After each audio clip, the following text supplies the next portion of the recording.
Good afternoon, ladies. Hello. Hope everyone is doing great. I've got a vlog today, and I think it might be a two-part vlog, but we'll see.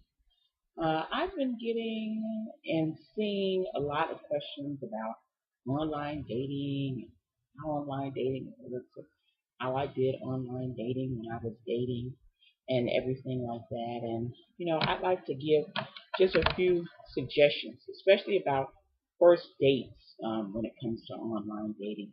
I see a lot of articles and people trying different books and all this kind of stuff about online dating. And the best that I could say is, if people really knew what they were talking about, there'd be 10 million people all married online for dating. Okay.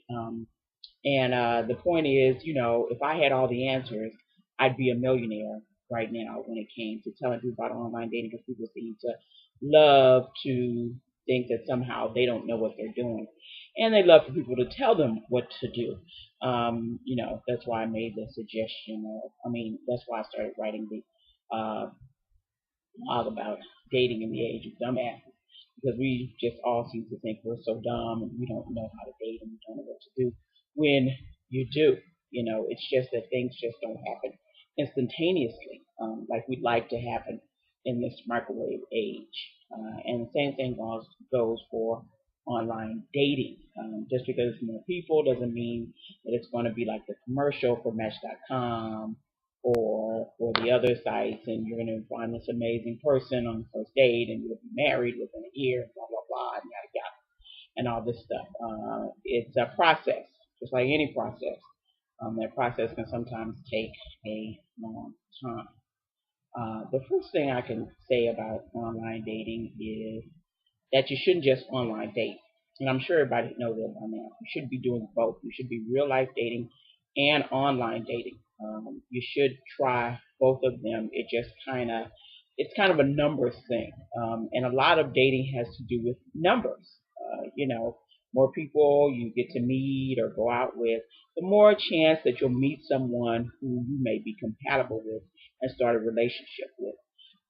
So I would do both, most definitely, not just one. Also, when it comes to just first on the online date, be honest about yourself and what you want. Don't go into too much detail, but most of it is a little bit talking about yourself, and I think a lot of it should be talking about what you'd like in another person. I'm direct. Not everyone is direct like me, but I'm direct. I don't like playing games and I don't like playing around. I just say what I say. I say what I need to say, and I mean it. And so I was direct, and I asked people for certain things when it came to online dating. Early on, I figured out that I needed to ask people for a picture, and I needed to make sure I had a picture. I don't know what this is with women who think, oh, I don't need to put up a picture. I'm sorry. Everybody wants to know what the person they're going out with looks like. Nobody wants surprise. Okay, and I don't know if people have bad self confidence or they don't want to be judged on their looks or whatever, but really we are. Okay, and it's just subjective. Not all men are going to find you attractive, but not all men are going to find you unattractive either. So you need to put pictures on there. And I say put really nice pictures on there. I'm not a fan of all the doctored up photos and all the no photoshopping and all that stuff of going to professional photographers. Because if you're not going to look like that the day you show up on the date, somebody's going to be disappointed. And it may be you. Um, so I say get a nice photo taken of yourself of what you look like on ordinary days. I say have a headshot of yourself, a couple of headshots of yourself, maybe from here, torso up, and then full body. Do not do the full body. It is so not cute if you're saying one thing and then you show up and it's not even working, and stuff. I've had that happen to me with dudes with just kind of the headshot, and he was a nice looking guy, and then I show up and it's like, the dude's like 2 tons of fun with two trunks for a leg, two tree trunks for a leg. That's not cool. And be honest about what you look like. Not all men are looking for a size 2. Okay, not all men are looking for a model type. and stuff. So just be honest about what you look like. No, I don't even understand the need to lie about how tall you are or what you look like or what's going on, because they're going to see you eventually anyway. And there is nothing worse than lying about stupid stuff and little stuff. um, that would get me. I would not ever talk to that dude again. We'd have that first date and we would be done. There is no use in you sending me a lying photo or something. But after a while of getting photos of men who gave me photos of themselves 10 years ago and all that kind of stuff, I got smart and I started asking for photos that were done within the last 6 months. I suggest you do the same. Ask for photos that were the last 6 months. Uh, I asked that because I wanted to make sure that the person would do what I asked. That's just a sign of respect to me. I don't need 10 photos of you. And I don't need your model shots. I just need a regular photo of you and not one up the nose. Please, with the up the nose photos, dudes, please stop that. But just a regular photo of you and what you look like and stuff, and that's all I really needed. And something that was pretty recent.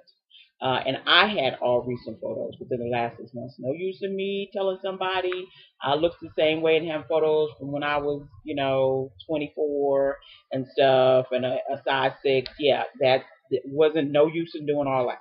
Okay. I had a couple of photos. I had a couple of different hairstyles because I always have a couple of different hairstyles and stuff. A little bit of makeup because I don't really wear makeup. But if you're a woman that wears makeup, hey, do that and stuff to make sure that everything was okay.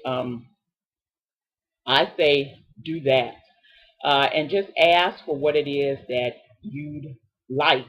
Uh, and you don't have to go into detail. You have to say you're looking to get married in 6 months or all that kind of stuff. But if you're looking for a long-term relationship or something about that, be honest, ladies. Let's tell you for real. I know many women who do online dating think that if they go on Match.com or eHarmony, they're going to get the best of the best. But I'm here to tell you that's just not the truth. I know those sites like to act like they are because people are paying for them, but paying means nothing. And many men understand that many women are hearing that pay sites are so wonderful, and so there's just a plethora of really women wanting to be in relationships on pay sites, and there is a lot of player guys on pay sites. It's weird to me. I don't know why you would pay to be a player, but hey, many dudes do, and stuff. They would go on those sites and pay. You would think they would just go on all the free sites, but no, they go on all the pay sites and stuff. I met the same amount of shady jerks on pay sites as I did on free sites. It was not, it wasn't like I met better guys on pay sites and worse guys on free sites. I didn't. It didn't matter whether it was pay or whether it was free. It really mattered how I vetted the people and how I asked the questions, whether or not I was going to get somebody that was worthy. It was really up to me. But you can get a jerk anywhere. I mean, it doesn't matter and stuff. So my recommendation is, if you want to pay, pay, but really paying is not going to make any difference. You can get on a free site and get about the same and the average guys. For women, black women who are trying to date white men, personally on the free sites, I got way more white guys who would just talk to me than I ever did on Match.com, which I don't know why.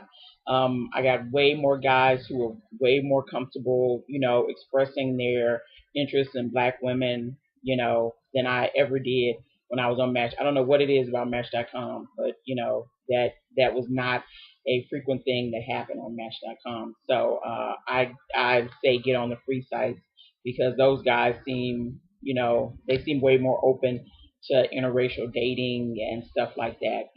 I don't know why that is, but that was kind of my experience. And these are just my experiences and my suggestions. You don't have to take them. And no, I'm not guaranteeing that you're going to find love if you do this. But, if they don't work, they don't work. If they do, that's great and stuff. But this is what worked for me. Surprising of all surprises, I met my husband on Craigslist. And I know many people wouldn't even dare go on Craigslist. I met him on Craigslist. But I met like a couple of nice guys on Craigslist. Surprisingly, I was a little kind of wary of it at first, and I didn't really even know they had kind of a dating thing. But when I figured it out, and I was like, hey, it's free, so why not try it and stuff. And I met a couple of nice guys. Between my husband and another guy I dated for a little while, the both of them trying to figure out who would make the grade and stuff. They were, my husband was a nice guy, and this other guy was a nice guy. He just really was a little bit younger than me, and it was kind of freaking me out and stuff. And a lot, I mean, not even a little bit, a lot, like 14 years younger than me and stuff. And it was a little bit, but he was a nice guy and everything. But it really didn't matter that it was Craigslist or if it was Match.com or if it was whatever local kind of news site that you have and all this stuff. If you know what you want and you know how to vet the man, then you won't have any issues on any site that you use and stuff. So those are just a few suggestions on how to kind of get the little ad part started and all that kind of stuff. Next blog, I'm going to be talking about what do you do first date and first date disappointment. I hear about this all the time. And ladies, don't worry about rejection. Rejection is a part of life. If you can't stand rejection, I just suggest you just get out of dating altogether. But you're going to be rejected, and you may be rejected quite frequently when it comes to online dating. There's a lot of people, and there's a lot of stuff going on. But we'll talk about that a little bit in the next vlog. So see ya next vlog as we talk a little bit more about dating and disappointment. First dates online. Okay, bye guys.